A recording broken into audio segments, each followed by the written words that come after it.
Good evening. We are back for another meeting of Diverse Minds with Keisha Hamilton. I am your host, Keisha Hamilton, and I'm super excited about tonight's conversation because we have the amazing Myeshia Jones with us. I want us to be able to have a very healthy conversation tonight, a lengthy conversation. And because of that, I'm not going to spend a lot of time on my usuals, and you'll probably see the same format occurring with each of my guests that I bring on. Everyone that I have lined up, they have, there's experts in their field. They have amazing information to share, amazing conversation to be had. So I am not going to spend a lot of time talking about a meeting of diverse minds tonight. I'm going to introduce my special guest that, I feel like I should have brought the best for last, but I brought the best first. So Myeshia Jones, do you mind just introducing yourself to our Diverse Minds community? Right. Can you hear me okay? Okay. Well, first and foremost, thank you, Keisha. I am super excited and really honored to just be able to share a platform with you and for the invitation to be on a meeting of diverse minds this evening. For those of you who don't know me, my name is Myeshia Jones, like Keisha said. I currently am a resident of Jackson, Michigan. I'm very active in my community. Just a brief history about, who I am and my story. I moved to Jackson when I was 13 years old and went to a school where I was surrounded predominantly by folks that look like me, right? Black and brown people. I was not accepted very well in that audience. And after a series of events, I finished school at Northwest High School, where absolutely no one looked like me. I began noticing a few things. There was no representation. I didn't have any teachers that looked like me. I had very few friends that looked like me. And I was always treated differently, not bad, not always good, but just differently. I moved forward and I started working in corporate America, and that was very interesting. I again noticed I didn't have any bosses that looked like me, very few colleagues that looked like me, and I was always treated nice, but sometimes a little different. And I won the Jackson County Rose Queen pageant in 2015, where I was the first woman of color to be crowned and complete the reign of Rose Queen in this community. It's been 60 years now, I believe, and I am still the only one. And throughout that journey, I noticed something, people were nice to me, but I was treated very differently. And so my whole life has been this idea, this understanding, not really understanding, but this I kept noticing things that were happening in my life, right? Where I just happened to be one of the only people that looked like me, and my experiences weren't aligning with what I was asked to do, what I was hired to do, what I was contracted with to do, and I just thought, man, that's interesting. And so today I have done a lot of extensive research on diversity, equity, inclusion, including components of, system change, systemic racism, organizational development with implementing diversity, inclusion, and equity, bias training. I've created my own training. I do have my own platform. It's Mondays with My, so I go live every Monday at 7 p.m. And you probably see me with Keisha or other guests. And the show is founded off of diversity, equity, inclusion. And we really just talk about what's happening in our community with the fundamental mindset of how does this apply to what we're trying to achieve in this community, which ultimately is inclusion and equity, while realizing that diversity just is what it is. So that's a little bit of information about me. It was so important to me that our community here. So now that you've heard this dynamic speaker that we have tonight, you can understand my excitement for having Myeshia Jones on here with us. I kind of wanted to talk about just a couple things that you spoke about just in your introduction. Just so everybody know, this conversation is going to flow. Myeshia and I, when we get together and talk, it's a great opportunity for you to listen in and just kind of hear some good conversation. So, and feel free to join in on the chat. We're watching. We'll try to answer your questions should you have any. Feel free to ask questions and even just, make comments. A couple things that I wanted to talk about was how we even met, which was really through diversity, equity, and inclusion. So just a little bit about my background that I've shared a little bit. I was a stay-at-home mom for 16 years, and so I did not work. I've been working literally. I worked one year out of high school, got married, was home for 16 years, and then began working again in 2016. So I've literally just been working for about 6-7 years in this space. But one of the things that you mentioned that really struck me, and I actually had a conversation earlier about this as well, which is so funny. One of the reasons why I got into DEI as well was because I looked around in my organizations that I was sitting in, working in, and wondered why I wasn't seeing myself represented as well in positions of, authority and supervisory roles and middle management, senior management, because I really felt like, I have to work now and I want to be able to grow in my work. So how do I do that without, and not seeing myself in those spaces made me feel like, okay, there's something's wrong. How can I fix what's wrong? Oh, they need training on this. And so that's when I began diving into it. And that's really how we met. You want to speak a little bit about how we met?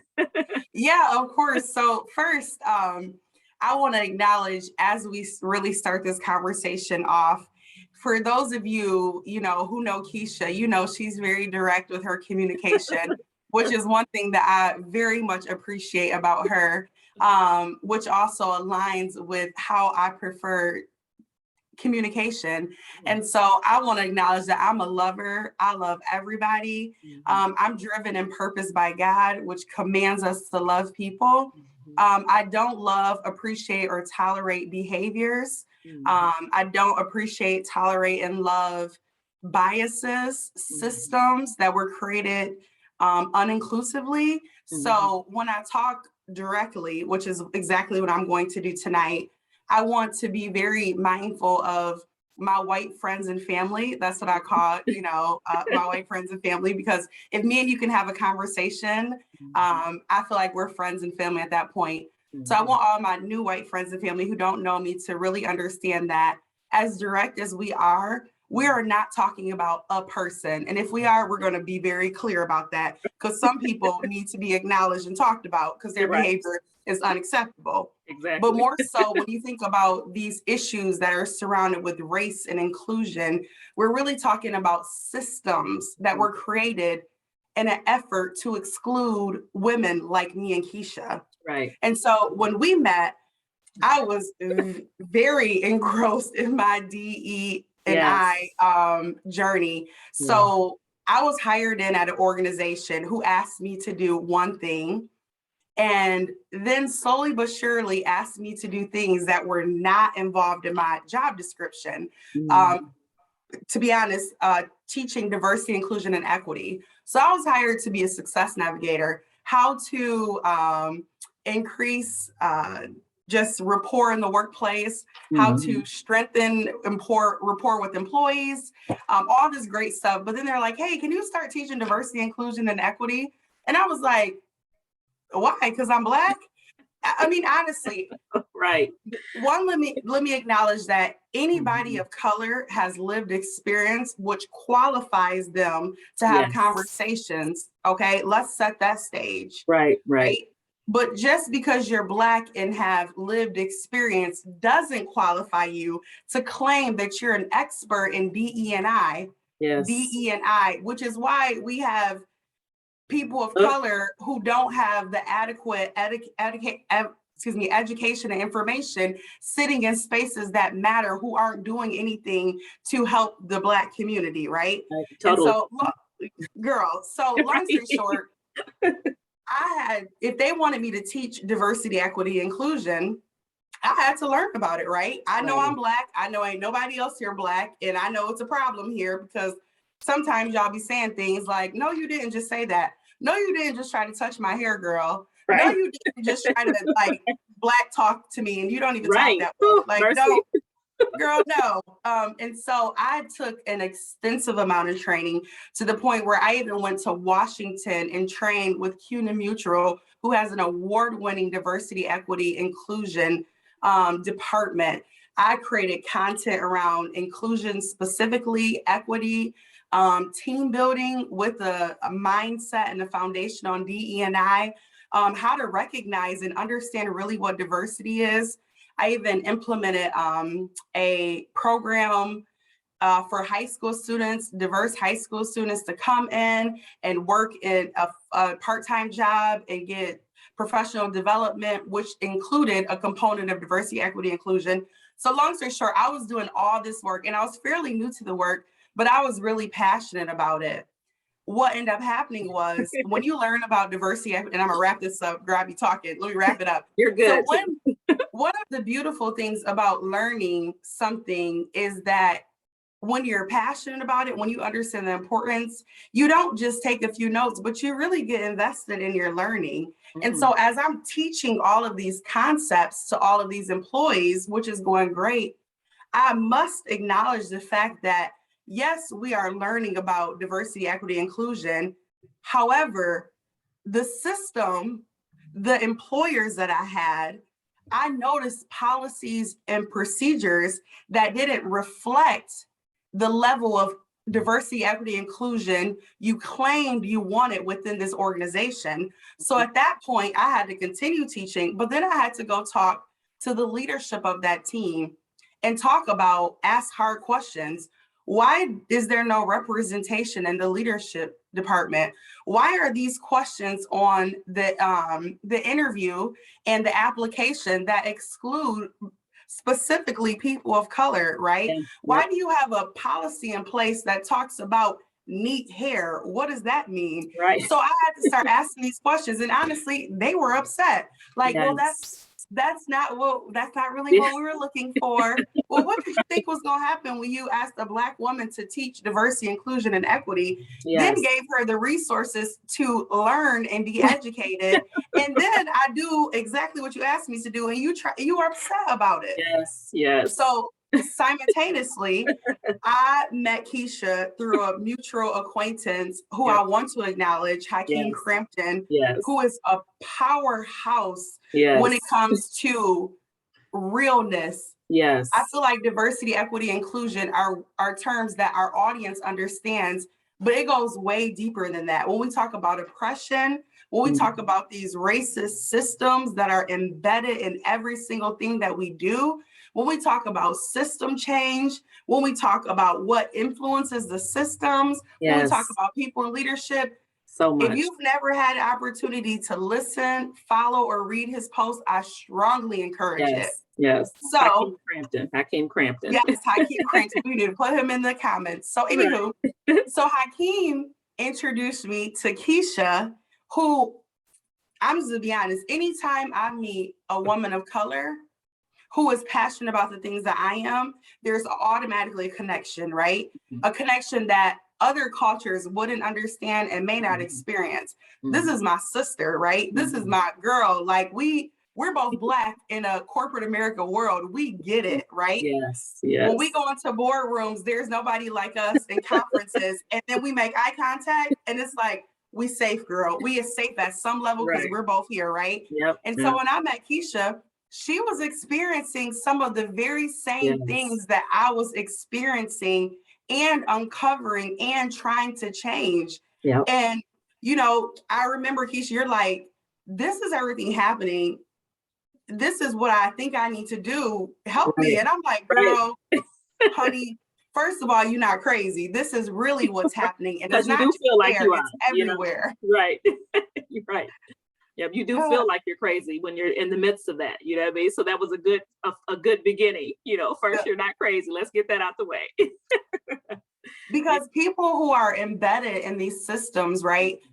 I use HR, for example, right? You've been doing HR for so long that you are an expert in HR.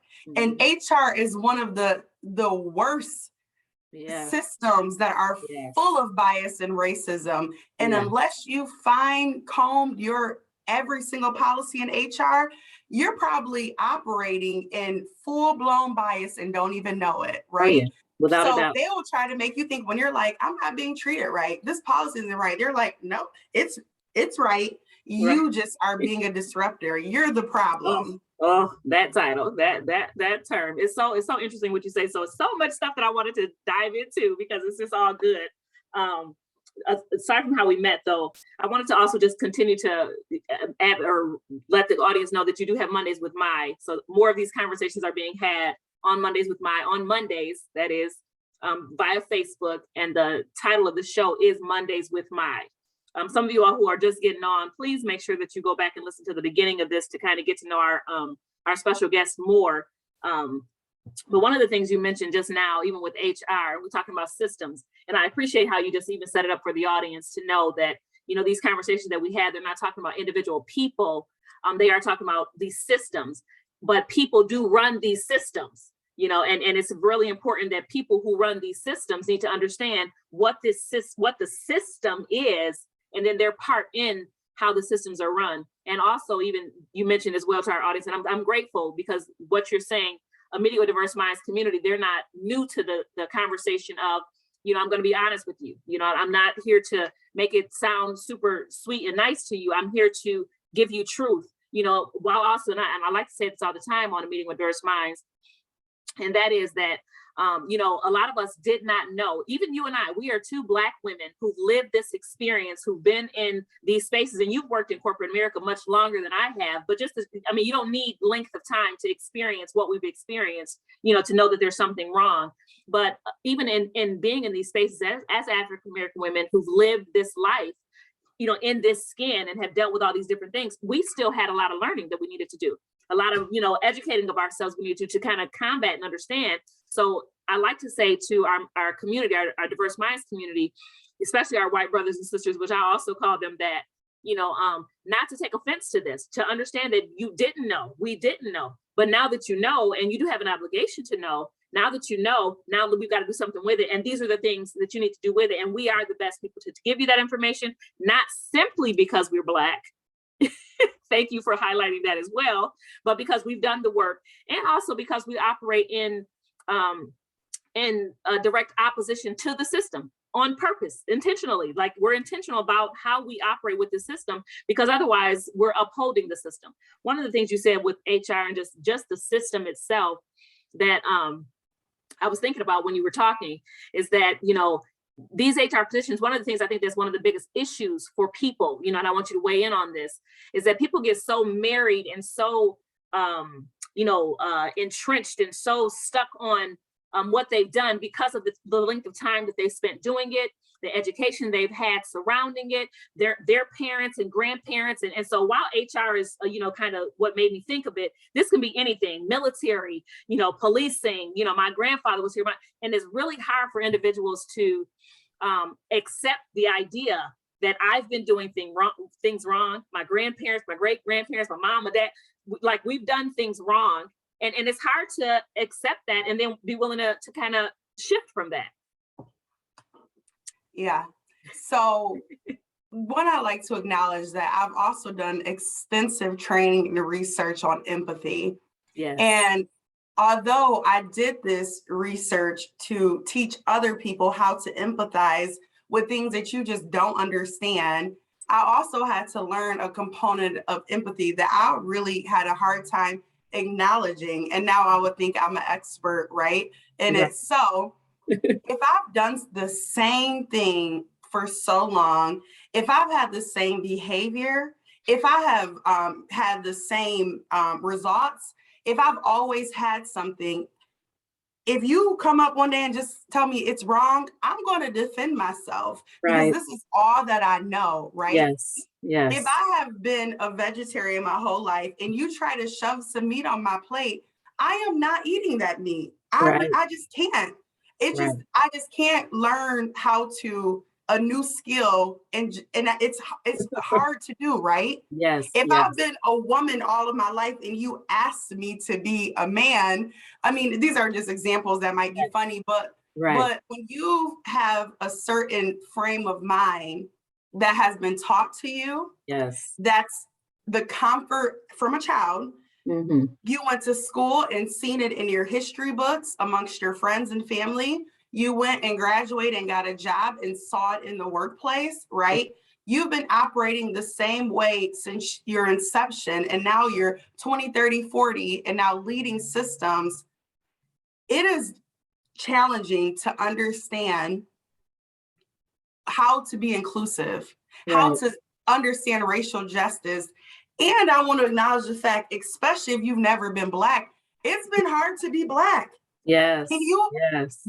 This is the first thing I say to people who are my white friends and family. I said, have you ever entered into a room where there is not one person that looks like you? There's not one other white person.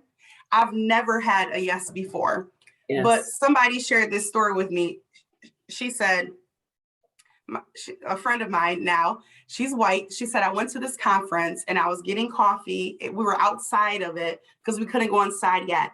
And I was there and there was just a lot of, she was honest, a lot of Black people there. She said, so I'm making my coffee. I'm looking around and people are talking and laughing. And she said, I felt so uncomfortable. I went to my car and waited till they opened the doors and to walk inside. Wow. And I said, could you, and she was honest. And I said, could you imagine having to do that every day for the last 5 years of your career? Every day. Every day, literally every day. Oh, I don't know. She's like, oh my God, I just don't even, words, she just lost her words. And I said, this is why, one, our white friends and family needs to start understanding a level of empathy. Yes. That's the first step. You need to really be accustomed and acquainted and eventually become an expert in empathy. Yes. First step. Yes. Second step is, if you've done something forever, right, you only know one thing, but the moment you receive new information, if you choose, right, because it is a choice, if you choose not to at least take a step to listening to that new information and getting more information, then when we talk about systems that are the problem, like Keisha said, systems are the problem. Yes. But people operate in those systems. Someone's leading that system. Yes.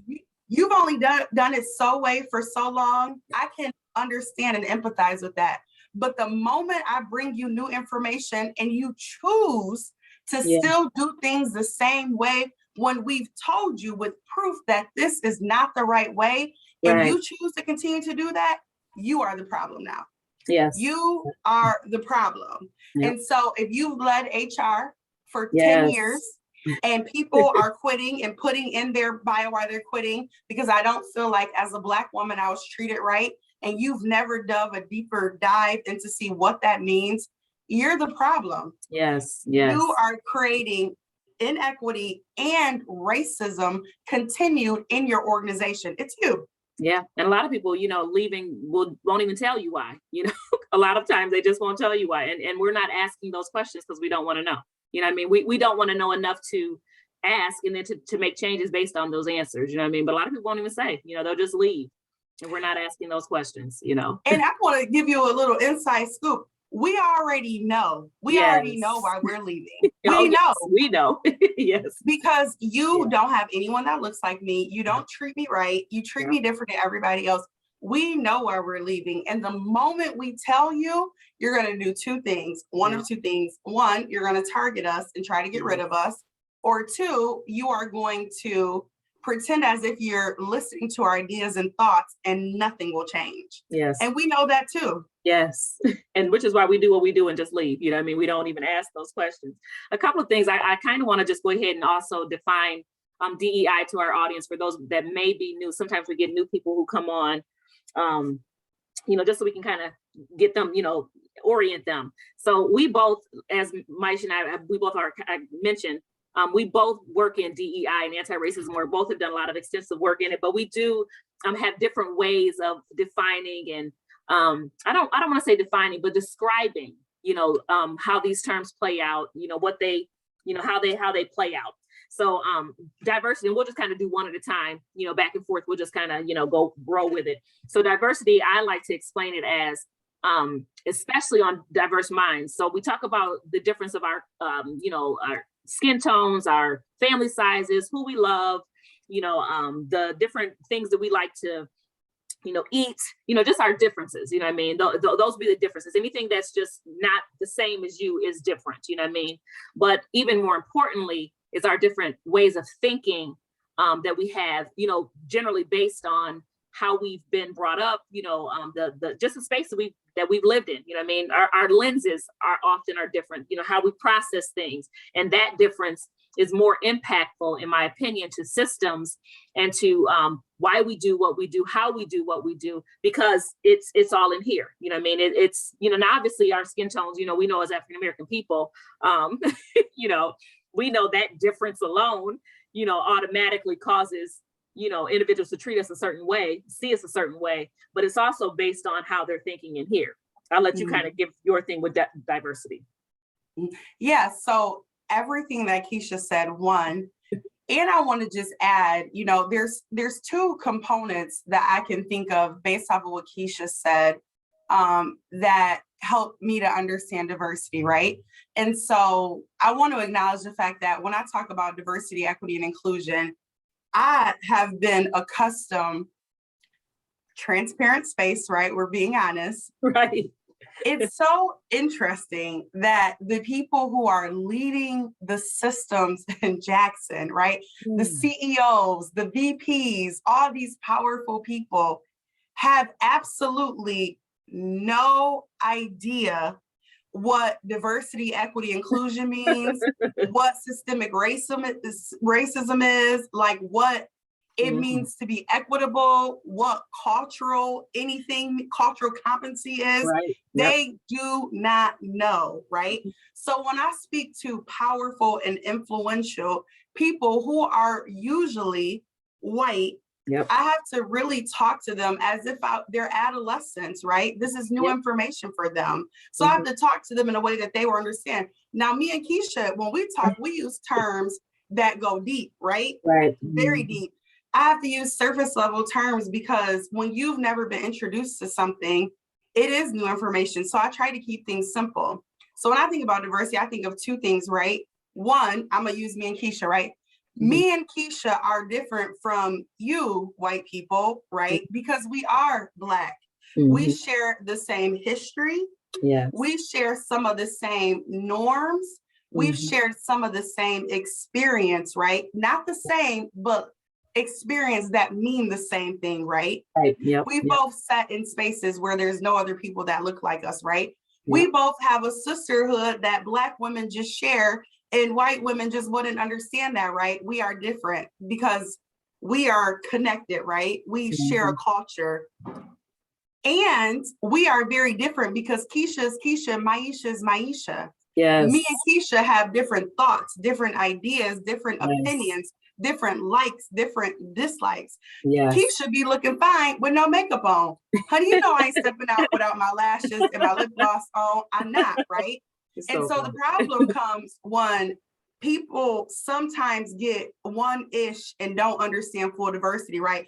Oh, okay. So we need to understand Black people. Yeah, but just because something works for Keisha don't mean it works for me, because me and Keisha are different. Yes, we are not a monolith. We are not a monolith, Right, yes, right. Yes, so people think, oh, Black people, no, it's not like that. Yes and no, a lot of no. So it's two steps to diversity. Understand there is a group dynamic of folks that look different than you, and those folks that look different and the same as you have a completely different mindset, thoughts, ideas, perspective, experiences than each other. Right. Thank you so much. Thank you. I love that. I told y'all we was gonna get a lot tonight. We'll go to inclusion, because I kind of like to leave equity for last, but even though I don't spell it that way, I don't do DIE, who's not trying to die. Somewhere else I saw they put EDI. They started with equity, and I do believe equity is a foundation, but let's talk about inclusion though, and just what that means to each of us. Would you like to go first? Or you want me to go first? No, you go first. Okay. It's your show. I'm like, well, let's go back and forth. Anyways, okay. So inclusion on our show, inclusion is this idea that a lot of people talk about, being invited to the party. And I like to take inclusion a little further than that and saying being a part of the planning of the party. You know what I mean? So it's one thing to be invited to a party that's already been prepared for you. To me, that's what we already have right now, especially when we think of performative, DEI efforts. You know, here's our system that we set up. Okay, now come in and see how you fit in. You know what I mean? No, that's not inclusion. Inclusion is I'm helping you create the very beginning. You know, inclusion is I am weaving, the foundation of this with you. So one thing that I mentioned on a meeting of diverse minds a few times is that Black people don't want, we're not trying to get back. We don't want to be white people. We don't want to be like white people. We don't want what whiteness has created right now. So we're not looking to destroy what has been, only to recreate what is. So what is right now, we're not looking to destroy it and then recreate it again with just, now it's all Black owned and Black. Like, that's not what we want. We don't want to be white. We don't want to act like whiteness, this. So we don't want that. We want actual inclusion. We want us all to sit down at the table. We want us all to sit down at the decision, at the creation, the initiation, the beginning, the very beginning, and say, okay, we're planning, let's plan a party. Do we all want to plan a party? Okay, so we all agreed on a party. You know what I mean? Okay, so now what do you want for the party? Well, what makes this party good for you? Okay, and then once the party has been created, now we're at the party together, and the music that I wanted is there, the music that you wanted is there, the food, we want that. This idea that you're invited to the party, it equates to inclusion. Inclusion is incorrect. The inclusion is, and oftentimes I talk about inclusion when it comes to legislation, because it's that decision-making table. It's that space where, those who are making decisions for others, or just, for others, they're all represented together, you know what I mean? And if you're just invited to, and you spoke about this at our book club to one of the gentlemen who was in the crowd, and you said, we're not inviting people in and then say, now, get in where you fit in. How can you fit into our system? That's not inclusion. It's not, okay, you don't speak the same language as us, but, let me figure out how to kind of finagle you. No, actually, yes, let's destroy everything you have. We do want to destroy it, but now let's recreate it together, Right. So I just, yes to Keisha. Right. Okay, she knows her stuff. And B, I want to acknowledge that I stopped going to parties that really didn't have real inclusion. I'm not coming to your party. You don't even really need to invite me anymore. I'm not coming to you really figure out inclusion, okay? Yes. I want to acknowledge that. And so think of it like this, let's say, so I'm a vegetarian. I'm actually a pescatarian, but that could be confused. I'm going to call it a vegetarian. Imagine you inviting me to an event and only had ribs and chicken at the event. Mm-hmm. What am I going to eat? Right. Imagine me coming to the party, and I prefer water. I don't drink soda. And there's only soda to drink, right? Mm-hmm. So you invited me to this party. You have nothing. You invited me, so you feel good about yourself. You have nothing for me to eat, nothing for me to drink. Everybody's eating and drinking. And then when you start speaking, you're speaking in Spanish. And my Spanish is not very fluent. Right. This is what's happening on it sounds like, oh my gosh, I get it, right? This is what's happening on a systemic level, right? You think we need inclusion, let's hire all these Black and brown people. Right. Then you haven't even done any education, research and training on how to interact with diverse cultures and diverse populations and groups of people. So then when I get a chance to speak, I may vocalize things because of who I am. I sometimes have a loud tone when I get passionate. Yep. Now everybody's afraid because now I got this loud voice, right? And so then I have to talk to all the white people because I'm the only Black person because you just hired me because I was Black about my lived experience. And then your feelings get hurt because you think it's about you. When I say white people have treated me dirty, you're like, oh my God, I can't believe you think that we're all bad and racist. So then your white tears take over the space. Yes. And then I relive my experiences and I'm re-traumatized, but you've provided no self-care space for me, no hours in the payroll for self-care. And so it's not inclusion, right? You just put me here to check a box. And that's what happens. People get invited into spaces without doing the work that's required to have me in your space. Yes. And that's what inclusion means, a space where people feel safe to talk, where people are protected when they talk, where people have the resources that they need to be in that space, which we'll get to soon. And Yes. so inclusion isn't about the invite. Yes. There's so much work you need to do before the invite happens. Yes. And really, when you understand or start to grab these concepts that we're talking about, it's now your responsibility. Let me make this very clear. Yes. It's now your responsibility, white friends and family, to continue to do the research. Yes. Don't come asking me 1,001 questions about being Black. No. Why don't you get online and Google, look up some recommendations for some books? I'll give them to you. Yep. Read, process, learn, be uncomfortable, learn how to be okay in uncomfortable spaces, and then come and have a conversation with me. Yes. So before you try to be inclusive and invite all these Black people, do all of that and then decide, are you ready to share a space with people that don't look like you? Yes, yes, I love that. I like to tell people Google is your best friend. You know, Google is your best friend. I have just limited time that I share free information. Otherwise, you're paying for it. Mm-hmm. You know what I'm saying? I'm not out here just spilling information. I record my conversations for that reason. Go watch them. You know what I mean? And go watch them again, you know, and I put resources on my page, my Diverse Minds page, and meeting a diverse, or my diversemindsconsulting.com page, my website, you know, recommended resources page, so people can go and look for resources to read. But that's so important that, you know, that education of themselves is necessary. It's really interesting too, because, and I'm gonna get to inclusion or equity soon, but whiteness, and again, the conversation is going where it goes, but whiteness as a culture, it's very self-centered and very central. You know, it keeps itself centered, you know, centered in everything. And so it does say, come and educate me, you know, asking for, you know, hey, I need to know, not only is it doing something for their psyche, that I'm asking questions about something that I don't know about. So that makes me good. You know, white people, for some reason, you know, really need this. They really need to believe that other people think they're good, you know, and that's just part of white culture.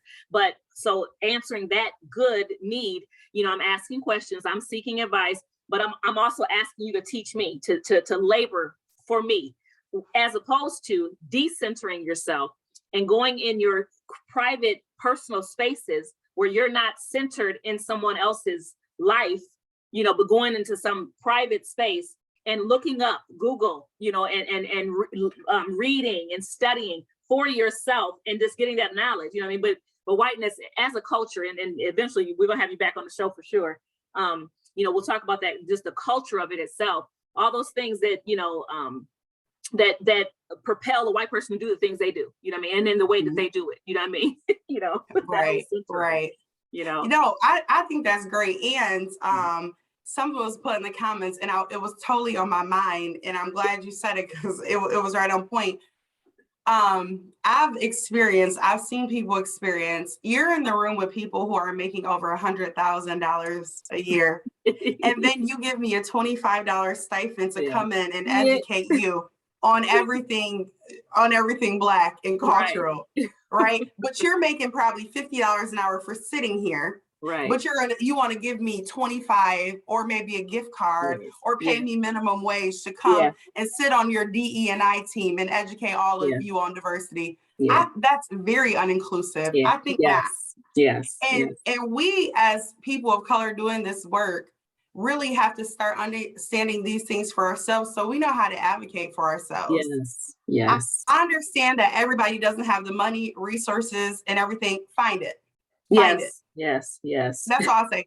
Organizations, well, we didn't really budget it in our budget to, you know, have a whole course on diversity and inclusion. You know, my response is, oh, okay, I understand. We'll find it. Yes, literally. I had an organization reach out, and they were like, you know, we want to have you come in, and nothing to the person who reached out, because they were just as honest. It was absolutely amazing, and you know, a real honor for them to reach out. But they work for an organization that did not budget. And I said, between me and you, sis, because it's another Black woman.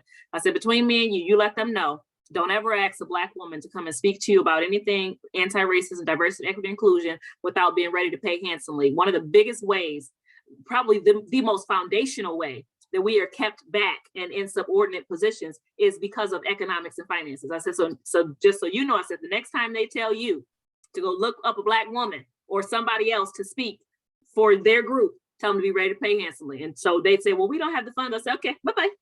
I'm okay with it, but you're gonna pay me, well, I'm not doing nothing for free. We ain't doing nothing else for free. I'm not even free yet, we only free-ish, so girl, you better go ahead and say that. I'm not even free. Right, the thought that you will be able to share professional space where you are overly compensated for the work that you want me to do for you for free or for too little. Right. and I love the fact, that you brought up whiteness, right? Yes. So I'm hoping that everybody really understands what whiteness is, right? White gets personal. If you're white, you feel like we're talking about you. Right. But whiteness is bigger than individuals, and it's why individuals behave and act the way that they do. Yes. Right. So the system of whiteness says it's okay for us to steal these slaves and bring them to this land to help, produce it for us. Right. Yep. It's okay for, even though there was people here on this land, for us to take over. It's okay for us to create opportunities for our people. It's okay for us to be educated, but not educate other people because we don't want them to be superior than us. We don't want them to know what we know, because then they might try to take what we have, right? Yep. So whiteness is, I look right? Yeah. Think about women we've seen in beauty pageants before the last 5 years, women we saw in magazines, on the cover of magazines, on TV shows, skinny white women, right? Yep. This is the definition of beauty, right? Yes. This is the definition of excess, a white man with a business suit on, right? Yep. Yep. These are all of what whiteness has forced us to believe is the right way of doing things. Yes. Which is why we sometimes have a hard time wearing our natural hair, because we want it to be straight and look whitenessy, right? Yeah. This is why we've chosen some of the religion that we've chosen, because Christian white men are, so this is why we even chose some of that. Yes. And as a Christian, I chose to be a Christian after doing a lot of research, and that's a whole other story. But whiteness believes that whiteness as a whole is better than anything else. Yes, white is right. Whiteness was started from white people. Yes. Which is why white people have whiteness and feel like they're the dominant, even when you don't even know it. You don't even know that you don't even know that you're operating in privilege usually. Yes. And a perfect example is when someone brings it up, if you get uncomfortable, angry, or sad. That's how you can confirm that you are acting in privilege, and privilege comes from whiteness. Yes, it's a culture.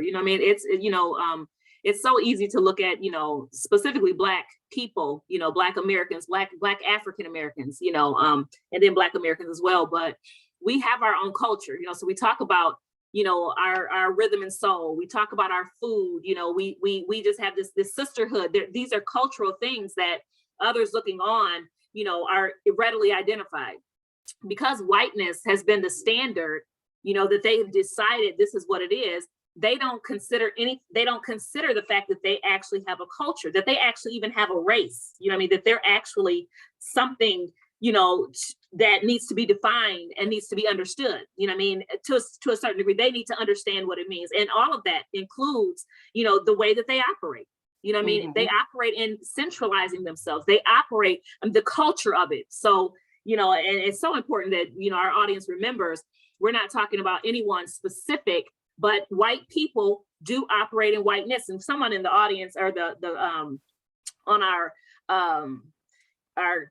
chat said it transcends all ethnicities. And that's so true, because while whiteness was created by and it is upheld by and it's practiced by predominantly white people, it requires Black and brown people also to act within the culture of whiteness, which is when we get, Black and brown people who, you know, as you mentioned already, Myeshia, earlier, you know, who are in their organization say you should teach DEI because you're Black.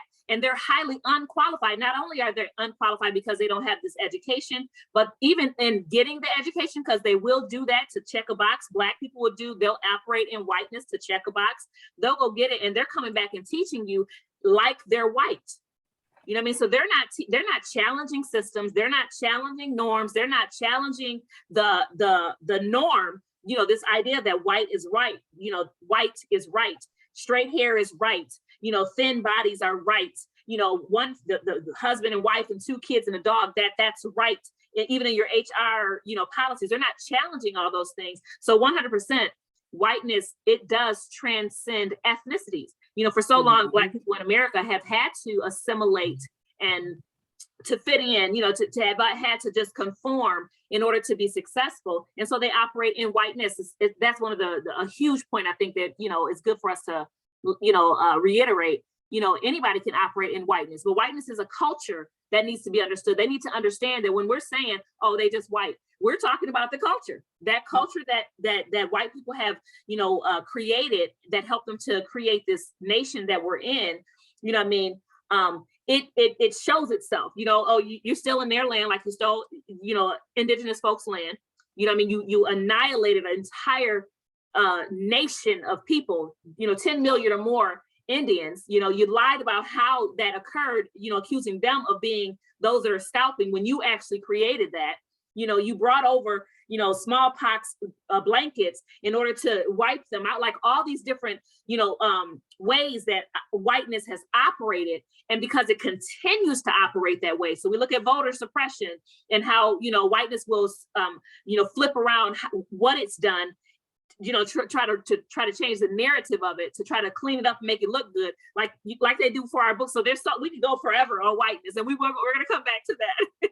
You know, that it's a culture. You know, it's a culture. Yeah. You know, and I use the term, and I haven't decided if I'm going to use a different term and what that looks like.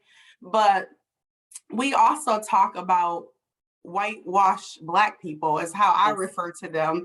And I'll admit, at one point in my life, my career, I was a whitewashed Black woman. Yeah. So let me be very clear, because I articulate my words the way that they're written does not make me a whitewashed Black woman. Okay. Definitely. I also have a master's degree in strategic communication and leadership. Right. I've been learning how to communicate and pronounce my words for a very long time. Right. Please don't let my voice or my tone or how well I articulate my words make you think that I'm whitewashed or operate in whiteness. Right. We have this thing like, oh girl, you talk white. So irritating. I don't talk white. Right. I just articulate my words, maybe a little different than other people.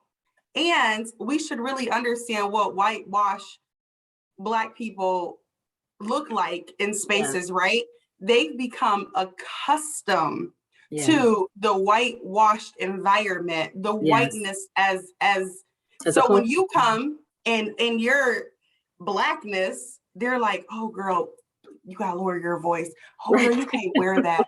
Oh girl, or I'll be sitting on a board, not speaking up for the Black person, or I'll be sitting and hiring and firing spaces, not advocating for the Black person, but standing up for the policies and procedures that are full of everything that's wrong, but that's all you know. That's all you become accustomed to. And we have to understand the level of threat that if you choose to change as a Black person, you will be targeted and you will pay the price for that, right? Yes. So it's almost, I have to empathize with whitewashed Black people who I think, why do they have that space that they're wasting? We as leaders in this movement, Black women leaders, we're trying to progress and trying to break down those systems.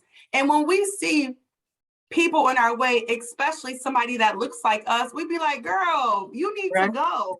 And then I have a level of empathy, meaning she's trying to survive. She's trying to feed her family. She's trying to do all this stuff. But just like white people have to understand that white isn't right, Black people have to understand that too. And even if I have to lose I'm gonna tell y'all something.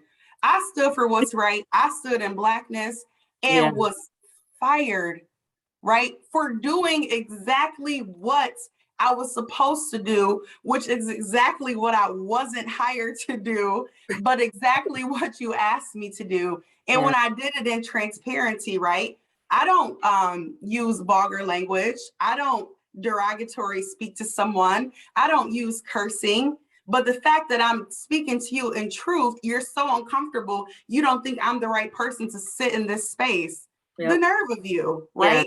Yes. So really breaking down, and I know we only have a few minutes, so I do want to get to equity, but really breaking down this lens and understanding that whiteness is no longer the way we're going to live, we're going to breathe, we're going to work, we're going to speak. No, absolutely not. We're going to create inclusion. And until you do, we're going to continue to be disruptors. And once you can create inclusion, then we'll be disruptors until you create equity. And then until you create equity, once you do that, then we'll be disruptors until we get our reprimands that you owe us for all the suffering we've been doing. Prepare yourselves, the journey will be long. Right. And we're not going to stop until we have it all. And another thing too is, I'm gonna say this last thing, inclusion and understanding these concepts is not just for people of color, it's for you too, white friends and family. You think that you're a good person, but your actions, behavior, and decision-making suppresses a population of people. When you realize that, you will and should, and I hope you have a desire to change. You have a desire to understand where you use your privileges and how to stop doing that, where you need to speak up. We don't need allies who just gonna be quiet and be like, oh, well, I'm not actively being racist. No, we need out loud support. Girl, we need to hear you. You need to be in board meetings. You need to be behind the scenes at CEO conferences talking about it. Yes, and holding folks accountable. Just because I do want us to do inclusion, just to kind of do that last one. I'm sorry, equity is the last one. And we'll talk about that for just a few minutes. But thank you so much, though. I'm hoping that the audience is, and it looks like they're all definitely, engaging and getting some good, being able to comment and hear some good stuff from both of us. We're going to definitely have Myeshia come back on, because you all see we have a good time when we get to talking. This could be a 3-hour conversation, girl. And hey, everybody, we appreciate y'all being here. Right, definitely. Thank you so much. But so the last one that we'll talk about before we close is equity, because it's very important. It is foundational too.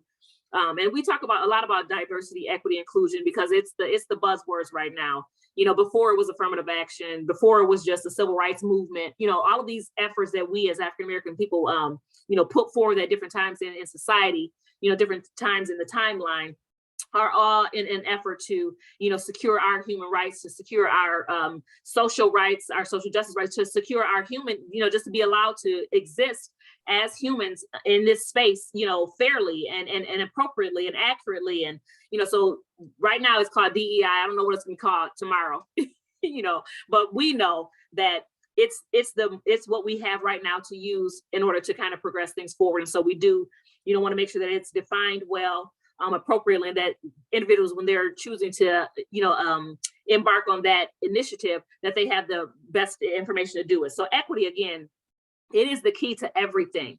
And we both, I think, have a definition that's pretty similar, and that being that equity is giving a person what they need to succeed, acknowledging that, and, definitely you're going to weigh in as well, Myeshia, but equity acknowledges that there are barriers in place. So equity has to have some empathy involved in there, because you have to be able to acknowledge that, some people don't have the same thing you have. One person said we're all in the same storm, and we're talking, let's just say just with COVID, we're all in the same storm, but we're not in the same boat in the storm. So some are in tugboats, some are in, these rafts, some are in, these plastic, rubber boats, some are in yachts. So we're not all experiencing this same storm the same way. So that's just with regard to COVID. When we're talking about racism and prejudice and bias that governs and that fuels our system, we're not all in the same storm. We're just not in that same, we're not. I mean, to a certain degree, we might could say we are to some level, but we're all definitely experiencing it in very different ways. You know, white people are the perpetrators of it, the upholders of it. Whiteness is, and Black and brown folks are definitely the ones who are suffering from it.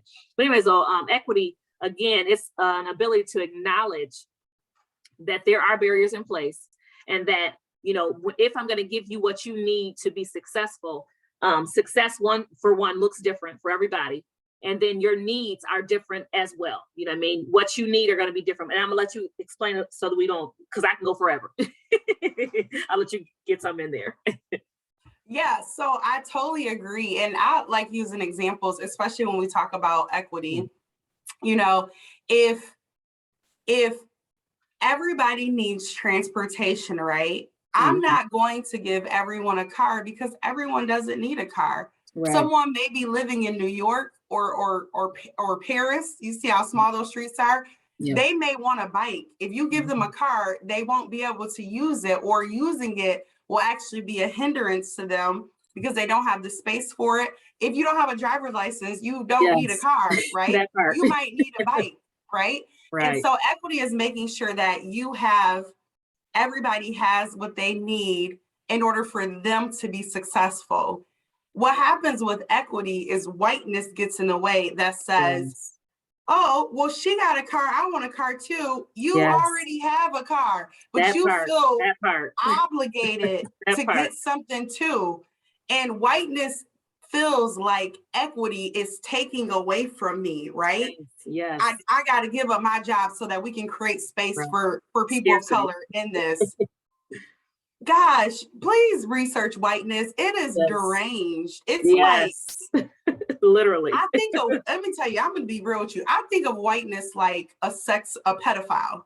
Mm-hmm. Someone feeling like they want to take in order to be in power and control. Yes. I want to have no matter what. That's what pedophiles do. That's what whiteness does. It feels like it deserves and wants to take. Doesn't want to share or give, but wants to take. Right? That is a disgusting spirit. And whiteness prevents us from having equity because whiteness says, let's all be equal and let's all be fair. And equity is not always fair. Equity creates fairness. Yes. But the process to equity isn't intended to be fair. If you have a car and somebody without a car got a car and you feel jealous that you didn't get a car too, the nerve of you. What kind of human being are you? Yes. Right?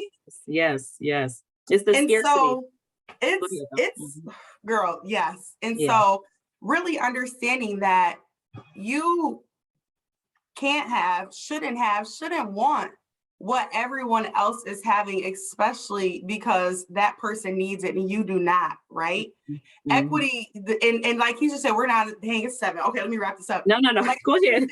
we're not in the same storm. Listen, if during COVID, you were able to work from home, have your groceries delivered to your house before they start accepting EBT, have a nanny living in your house so that you can work from home. And have your children occupied, have someone able to homeschool them, right? Have internet to be able to watch church or whatever you do virtually. We are not in the same storm. When I'm a single mother, have to go to my job at Kroger's or McDonald's because there's no virtual option. Getting paid $15 an hour while you're making $200,000 a year at home safely and never have to leave your house. Yeah. Why would you think we're in the same storm? Because you can catch COVID too? Right. We are not in the same storm. We're just not. Too funny. Maybe we have rain is the same, but it rains once a year where you're at. It rains every day where we are at. We are not the same. Yes. I wanted to read a comment on here. Suave Micaiah Price. I'm not sure how to pronounce his name, but I love what he said. Power hoarding. Power hoarding when we're talking about equity. It's that scarcity mindset. You are so right that, whiteness itself, it does not want to share power. Thank you so much for adding that comment, sir. I don't know how to pronounce it, Mr. Price.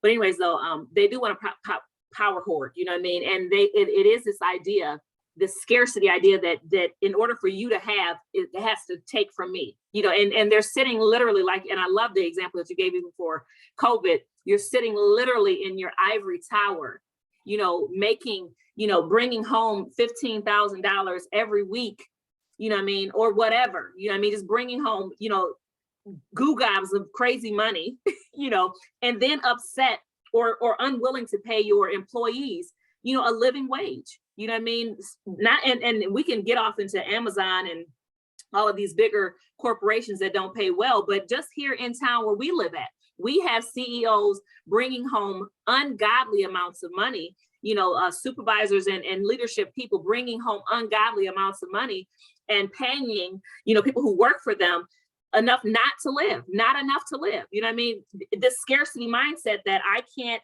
in order for you to have what you need, in order for me to be equitable to you, which leads to fairness. And I love that, because I like to say, we talk about equity and inequality to try to get the difference between those. Equality was the buzzword some time ago. We do want a state of equality. We want that, but we can't get there without equity. We have to have, and equity is not fair. And I'd love to say that as well on a meeting of diverse minds. Equity is not fair. You don't need the same thing I need. I don't need the same thing you need. And so you can't be fair in how you try to get to equality. But the scarcity mindset, like, we have to have another conversation. But anyways, even scarcity mindset, discussing that, because it's so central to whiteness that it has to be discussed. I'm gonna let you give up a few more words, Myeshia, and then I'll go ahead and wrap up. Any last thoughts? Lord, I don't even know how to last thought that. First, I want to thank you again, Keisha, for inviting me into this space and for really having these candid, necessary conversations where we all can share space together, right? We are in this moment creating inclusiveness. I want to let you know that your journey, whether you're white or Black, is going to be very uncomfortable when we talk about these issues, right? White friends and family, it's also uncomfortable for us to have to teach you how to accept us. What? Yes. It's very uncomfortable. That part. It's uncomfortable with me having to share my horrific experiences that I've had due to systems that your grandmothers and grandfathers have created. And so please don't cower it out because you're uncomfortable, because we've had to live and we have had to adapt. We've had to survive an uncomfortableness our whole lives. Yes. I'm gonna say this again. Please do your research, Black and white, everyone, do your research, okay? Yes. When it comes to these terms, don't just Google what a term means, but then continue researching about not what that means, but how do I apply that in my own life, right? Yes. How do I apply that? And most importantly, remember to love, right? Yes. Because I always think back to, God is my foundation. That's who I choose. And yes. I think about when God said to love everybody. If you fired somebody because they don't agree with you, that's not love, right? If you have a system in place that prevents people of color from getting paid what you get paid, even though they do the same quality of work that you do, that's yes. not love. Yep. Don't hide behind your religion or your nice attitude. And also, you can be nice and racist. Yes. Nice people are very yes. racist, okay?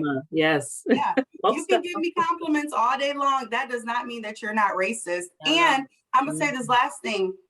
Don't be offended if you are racist. Just change.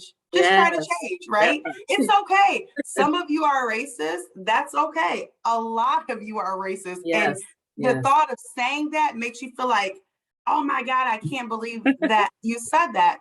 But you are racist. And now that you know that you're racist, a great indicator is that if any of these truths that we spoke anger you, you're probably operating it mentally, emotionally, physically in some type of racism. Yeah. Check that, get information and change. That's all we can do is get information, learn, apply it in our lives, change. We're all on that journey together. Yes. And so, Lord, I want to say 1,000 things, but honey, continue to watch, a meeting of diverse minds. This is free information from people who really care about you in our community. Watch, ask questions. Yes. Not too many questions to Black people. Right. Talk to your white friends and family. That's what you need to do, is talk to your white friends and family, and y'all brainstorm together and see where, if you think too much alike or if you think differently, that's who we need you to talk to. Don't try to teach us nothing. We already know everything. We need y'all to teach each other and then come back and learn from us and pay us for the learning, and then change and create space for us, equitable space. Totally. Thank you so much, Myeshia. This has been an awesome conversation. I'm so grateful for, being able to have you on as our first guest of the year. Like I said, we have a few more lined up, but thank you so much. We will be having you back for sure and for certain. You all also check out, so Myeshia mentioned a meeting of diverse minds, and that's this show. I'm Keisha Hamilton, your host. I see some new faces on here. I'm gonna think that there's probably from Myeshia's page, but you also can join my show on Wednesdays. We do this every other Wednesday. So Myeshia's every week, Mondays with My on Facebook every week. But Meeting of Diverse Minds with Keisha Hamilton, it's on every other week now. This year we started every other week, having these conversations on Wednesdays at 6. I also have a website, www.diversemindsconsulting.com, that you can visit for more information. But one of the other things too, I'll just mention in closing, we talk about, definitely white people, one of the biggest things that they need to do, our white brothers and sisters, is to educate themselves. And I had this conversation. It's crazy because I'd be having all these conversations all the time. But actually today, and I mentioned to a white lady that I was speaking to today, I said, not only do you need to educate yourself, but you need to be particular about who you're getting your education from. So to that end, we could have a whole other conversation on that. But to that end, I'll just say that at www.diversemindsconsulting.com, I have a recommended resources page, and it talks about how you can measure and gauge which resources you're learning from and whether or not they are appropriate and or not. So because I don't want to go on to 8 o'clock, because we will, I'm gonna let you look at that page for more information. But the resources and the source that you choose for your information is very important. Okay, so thank you so much, Myeshia. This has been awesome. I can't wait for the next conversation. You all come back in 2 weeks. I will have a new guest. I'm gonna bring Myeshia back a couple weeks later, probably a couple months later, we'll bring her back. But I do have a new guest coming in a couple weeks, and I look forward to seeing you on Wednesday nights at 6 o'clock in 2 weeks from today at a Meeting of Diverse Minds on Facebook. Thank you so much for joining, and bye.